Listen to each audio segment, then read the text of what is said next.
Hi, I'm Phil with Franklin Water Treatment, back today with another quick video. We're going to show you how to replace the circuit board and face cover on this NES series softener. Now this is going to be a real quick video. All we're going to need today in order to do this would be a Phillips screwdriver and a pair of side cutters.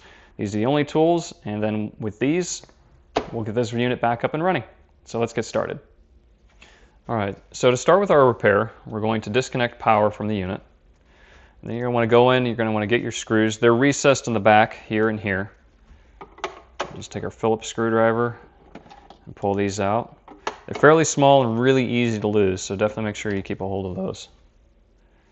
And then your cover is just going to kind of come off. Set that off to the side. Now for the meter cable is just going to pull straight up out of the meter. I'm going to push that off to the side there.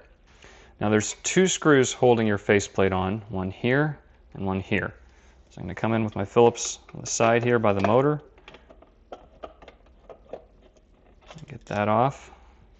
I'm going to come into the left here and then do this one as well. Now at this point the face cover wants to come off, so it helps if you kind of hold on to it while you screw. So with that out of the way, there's a power cable here. There's no clip or anything, it just pulls straight out. And then you're going to wire the meter cable through, and then once you get that out, we're going to show you the next step. Okay, with the face cover off, we need to remove this meter cable because we're going to reuse this on our next faceplate. So that's why we've got our side cutters here. You're going to kind of come in, you're just going to snip this wire tie so that we can remove the meter cable, just like that. With that snipped, this whole thing is just going to pull free.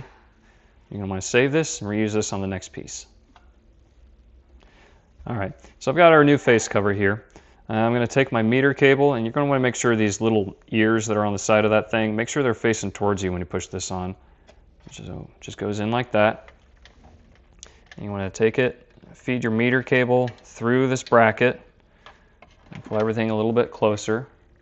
Take the power cable and push the power cable in like so. And then draw that whole thing in. It's just going to seat against that bracket. Now, these screws can be a little awkward to put in there because the whole bracket wants to keep falling forward. So I got to keep one hand on the faceplate and one hand on my screw here. That's why I like to start on the left side, because the left side is so much easier to get started than the right. Because on the right side, it's a little awkward trying to get around this motor here. So just be patient with it, it'll go.